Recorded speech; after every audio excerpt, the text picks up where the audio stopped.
இது ஃபர்ஸ்ட் மலேசியாவின் செய்திகள் உங்களுக்காக.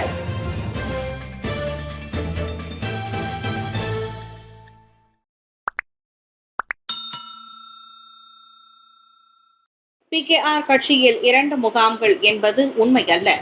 எல்லாருமே அன்வாரின் அணிதான் என்கிறார் ரமணன். PKR தேர்தலில் முக்கிய பதவிகளுக்கு கடும் போட்டி நிலவினாலும் முகாம்களாக பிரிந்து கிடக்காமல் அக்கட்சி ஓர் அணியாக வலுவாக நிற்கிறது. அதை துணைத் தலைவர் பிரிவு தலைவர் அதனை துணை தகவல் பிரிவு தலைவர் டத்துஸ்ரீ ரமணன் ராமகிருஷ்ணன் அவ்வாறு தெரிவித்தார். நிறுவப்பட்டு 26 ஆண்டுகள் ஆகியுள்ள அக்கட்சியில் ஓர் அணி மட்டுமே உள்ளது. அது தலைவர் டத்துஸ்ரீ அன்வார் இப்ராஹிம் அணி என ரமணன் சொன்னார். யாரும் எதிர்த்து போட்டியிடாததால் 2025, 2028 வரைக்குமான தவணைக்கும் அன்வாரே கட்சி தலைவர். ஆனால் துணைத் தலைவருக்கு Datuk Seri Rafizi Ramli, Nurul Izzah Anwar என இருபெரும் பிள்ளைகள் போட்டியில் குதித்துள்ளனர்.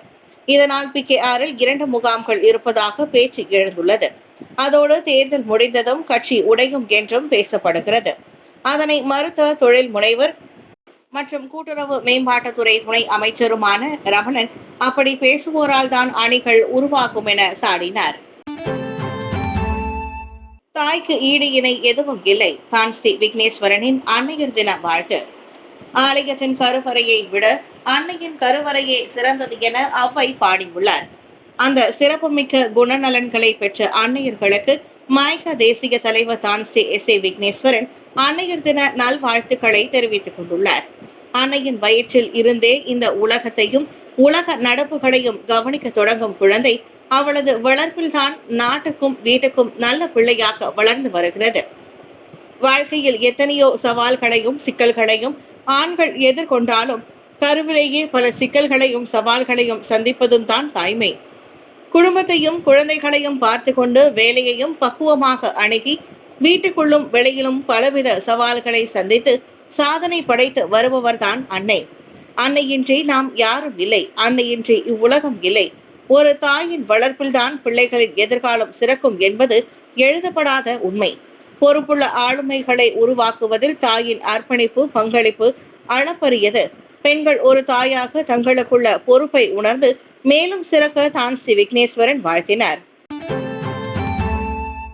நூர்கான் உட்பட 3 விமான தளங்களை தாக்கிய இந்திய ஏவுகணைகள், பாகிஸ்தான் குற்றச்சாட்டு. ராவல்பிண்டியில் உள்ள நூர்கான் விமான தளம் உட்பட தனது 3 முக்கிய விமான தளங்களை இந்திய ஏவுகணைகள் தாக்கியுள்ளதாக பாகிஸ்தான் குற்றம் சாட்டியுள்ளது. நேற்றிரவு நடத்தப்பட்ட அந்த தாக்குதலில் வானிலிருந்து தாக்கும் ஏவுகணையை இந்தியா பயன்படுத்தியதாக பாகிஸ்தான் கூறிக்கொண்டது. எனினும் அது குறித்து இந்தியா சார்பில் இதுவரை அதிகாரப்பூர்வ அறிவிப்பு வெளியாகவில்லை. இந்திய ஏவுகணைகளால் தகர்க்கப்பட்ட நூர்கான் விமான தளமானது பாகிஸ்தான் இராணுவத்துக்கான பல்வேறு உபகரணங்களின் சேமிப்பு கிடங்காகும். போர் விமானங்களுக்கு வான்வெளியிலேயே எரிபொருட்கள் நிரப்பவும் இராணுவ தளங்களை ஏற்றி செல்லும் விமானங்களை நிறுத்தி வைக்கவும் அது முக்கிய பங்காற்றுகிறது. 3 முக்கிய விமான தளங்களை இந்தியா தாக்கியதை தொடர்ந்து பாகிஸ்தானின் வான்வெளி எல்லைகள் முழுவதுமாக மூடப்பட்டன. உள்ளூர் நேரப்படி அதிகாலை 3:10 மணி முதல் மதியம் 12 மணி வரை வான்பரப்பில் பயணிகள் விமானங்கள் பறக்க தடை விதிக்கப்பட்டுள்ளது. இந்திய விமான தளங்களை குறிவைத்து ட்ரோன் தாக்குதலில் ஈடுபட்ட பாகிஸ்தானுக்கு பதிலடியாக இந்தியா பாகிஸ்தானின் விமான தளங்களை தாக்கியுள்ளது. இதுவரை துருக்கியில் தயாரிக்கப்பட்ட ஏறக்குறைய 400 ட்ரோன்களை கொண்டு பாகிஸ்தான் இந்தியாவின் பகுதிகளை குறிவைத்து தாக்கியுள்ள நிலையில் அவற்றை இந்தியா வெற்றிகரமாக முறியடித்துள்ளது. பிரிக்ஃபீல்ட்ஸில் பொது இடங்கள் மற்றும் நடைபாதைகளில் வியாபாரிகள் போட்டிருந்த மேஜை நாற்காலிகளுக்கு சீல் வைத்த DBKL. பிரிக்ஃபீல்ட் சுற்று வட்டாரத்தில் பொது இடங்களில் மக்கள் நடைபாதைகளிலும் அனுமதி இல்லாமல் வியாபாரிகள் போட்டிருந்த மேசை நாற்காலிகள் மற்றும் பிற பொருட்களை கோலாலம்பூர் மாநகர் மன்றமான DBKL சீல் வைத்துள்ளது. Jalan Tun Sambanthan, Jalan Thambipillai சாலைகளில் மேற்கொள்ளப்பட்ட அந்த அமலாக்க நடவடிக்கையில் 8 கடைகளின் பொருட்களுக்கு சீல் வைக்கப்பட்டன.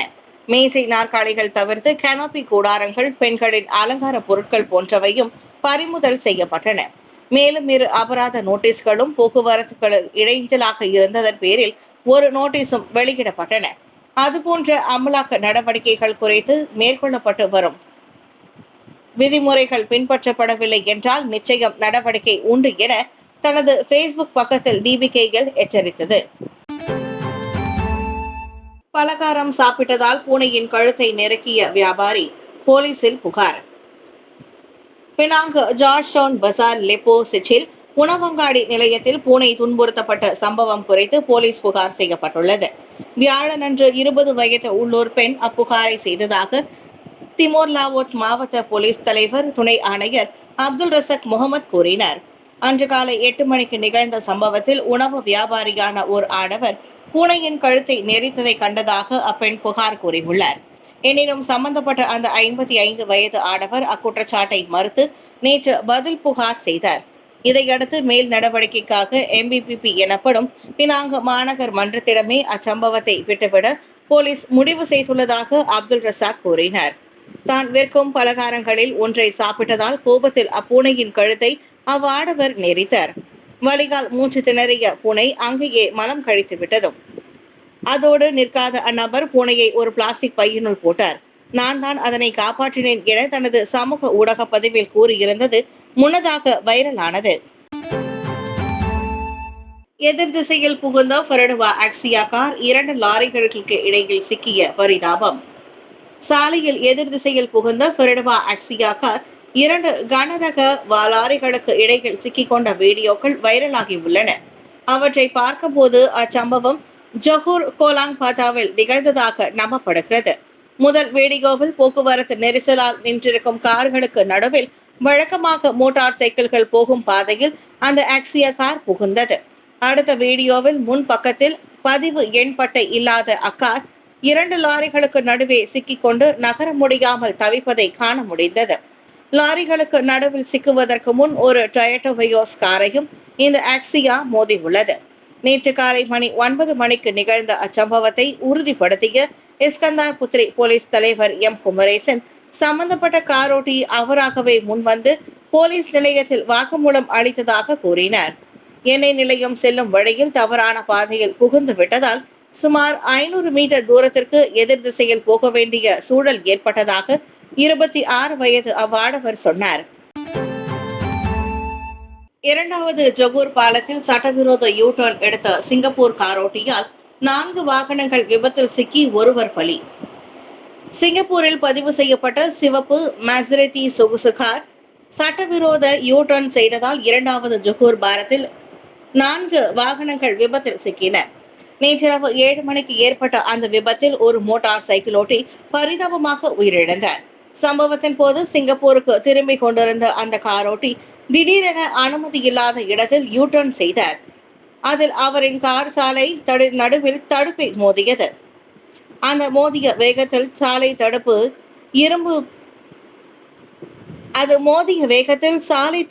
இரும்புகள் எதிர் திசைக்கு பறந்து சென்று அவ்வழியே வந்த 26 வயது மோட்டார் சைக்கிளோட்டியின் மேல் விழுந்தன. இதனால் தூக்கி வீசப்பட்டு சாலையோரமாக விழுந்த 26 வயது இளைஞர் தலையில் ஏற்பட்ட பலத்த காயத்தால் சம்பவ இடத்திலேயே மரணமுற்றார். அவ்விபத்தில் மோட்டார் சைக்கிளோட்டி சேமிப்பு பெட்டியும் தூக்கி வீசப்பட்டது. அது அவ்வழியே வந்த 2 மோட்டார் சைக்கிளை மோதியது. 2 ஓட்டுநர்களும் அதிர்ஷ்டவசமாக காயமின்றி உயிர் தப்பினர். மசரத்தி காரின் செயலால் கோபமுற்ற சில சாலை பயணர்கள் போலீஸ் வருவதற்கு முன் ஹெல்மெட்டால் அக்காரோட்டியை தாக்கினர். காஷ்மீர் நெருக்கடி தெற்காசியாவில் இந்தியா சீனா இடையே மறைமுக ஆயுத போட்டி. காஷ்மீர் விவகாரத்தில் இந்தியா பாகிஸ்தான் இடையில் நிலவி வரும் நீண்ட கால மோதல் உண்மையில் அதிரடி திருப்பத்தை கொண்டுள்ளது. இது வெறும் நில உரிமை போராட்டம் அல்ல, மாறாக மறைமுக உயர் தொழில்நுட்ப ஆயுத போராட்ட களமாக தற்போது மாறியுள்ளது. ஜம்மு காஷ்மீரில் சுற்றுப்பயணிகள் மீது நடத்தப்பட்ட பயங்கரவாத தாக்குதலுக்கு பிறகு இந்தியா பாகிஸ்தான் இடையே போர் பதற்றம் அதிகரித்துள்ளது. இந்நிலையில் தனக்கு சொந்தமான சீனாவில் தயாரிக்கப்பட்ட J-10C போர் விமானங்கள் இந்திய ரஃபேல் உள்ளிட்ட விமானங்களை சுட்டு வீழ்த்தியதாக பாகிஸ்தான் கூறியது. இந்தியாவோ இதனை உறுதிப்படுத்தவில்லை. என்றாலும் பல உலக வல்லரசுகளின் கவனம் தெற்காசிய வானத்தையே சுற்றி வருகிறது. காரணம், இனி இந்தியா பாகிஸ்தான் போட்டி மட்டும் அல்ல, மாறாக சீனா ஆயுத நுட்பம் மற்றும் மேலை நாட்டு ஆயுதங்கள் இடையேயான நேரடி மோதல். பாகிஸ்தான் சீனாவின் ஆதரவுடன் செயல்பட இந்தியாவோ அமெரிக்கா, பிரான்ஸ், இஸ்ரேல் ஆகியவற்றுடன் உறவை வலுப்படுத்தி வருகிறது. பாகிஸ்தானின் ஆயுதங்களில் 80 விழுக்காட்டுக்கு மேல் சீனாவால் வழங்கப்படுவதால் இந்த மோதல் சீன ஆயுதங்களின் நேரடி சோதனை மேடையாகவே மாறியுள்ளது. இதற்கிடையில் ரஷ்யாவை பெரிதும் நம்பியிருந்த இந்தியா தற்போது நவீன போர் திறன்களை முன்னணி களமாக உள்ளது. 11 ஆண்டுகளுக்கு பிறகு சீனாவுக்கு திரும்பும் ஃபூவா மற்றும் ஃபெங் இ அன்புடன் விடையளிக்கும் மலேசியா. மலேசியாவில் மறக்க முடியாத 11 ஆண்டுகளுக்கு பிறகு ஃபூவா மற்றும் ஃபெங் இ ராட்சத பாண்டா கரடிகள் இரண்டும் வரும் மே 18ஆம் தேதி தாயகமான சீனா திரும்புகின்றன. அன்றைய தினம் காலை 6:30 மணிக்கு ஜூ நெகேராவிலிருந்து கிளம்பி KLIA விமான நிலையத்தின் விலங்குகள் ஹோட்டலுக்கு அவை கொண்டு செல்லப்படும். காலை 11 மணிக்கு தாயகம் புறப்பட்டதும் அவற்றின் மலேசிய அத்தியாயம் முடிவுக்கு வரும். சீனாவில் இனி அவை ஓய்வு காலத்தை கழிக்கும். இது பாண்டா கரடிகள் தாயகம் திரும்புவதால் உள்ளூர் பாண்டா ஆர்வலர்கள் சோகமடைந்துள்ளனர். பொது பிரியாவிடை நிகழ்வு எதுவும் இல்லை என ஜூ நெகேரா அறிவித்துள்ளதும் குறிப்பிடத்தக்கது. தாயகம் திரும்புவதற்கான முன்னேற்பாடாக 1 மாத காலமாக அவை இரண்டும் தனிமைப்படுத்தி வைக்கப்பட்டுள்ளன. இதனால் பிரியாவிடை கூற விரும்புவோர் கண்ணாடி கூண்டுக்கு வெளியே இருந்து மட்டுமே இப்போது பாண்டா கரடிகளுக்கு டாடா காட்ட முடியும். சிலியில் ஆம்புலன்ஸ் விமானம் விழுந்து நொறுங்கியது 6 பேர் பலி. தென் அமெரிக்க நாடான சிலியில் சிறிய ரக ஆம்புலன்ஸ் விமானம் விழுந்து நொறுங்கியதில் அதிலிருந்த 6 பேரும் கொல்லப்பட்டனர். புதன்கிழமையன்று நாட்டின் மத்திய பகுதியில் இருந்து வடக்கே பயணமான போது கட்டுப்பாட்டு கோபுரத்துடனான தொடர்பை அது இழந்தது. இதையடுத்து தேடுதல் பணிகள் முடுக்கிவிடப்பட்டன. இந்நிலையில் தலைநகர் சந்தியாவுக்கு வெளியே சிறு பட்டணத்தில் அவ்விமானத்தின் சிதைந்த பாகங்கள் கண்டெடுக்கப்பட்டன. விபத்துக்கான காரணத்தை கண்டறிய விசாரணைக்கு உத்தரவிடப்பட்டுள்ளது.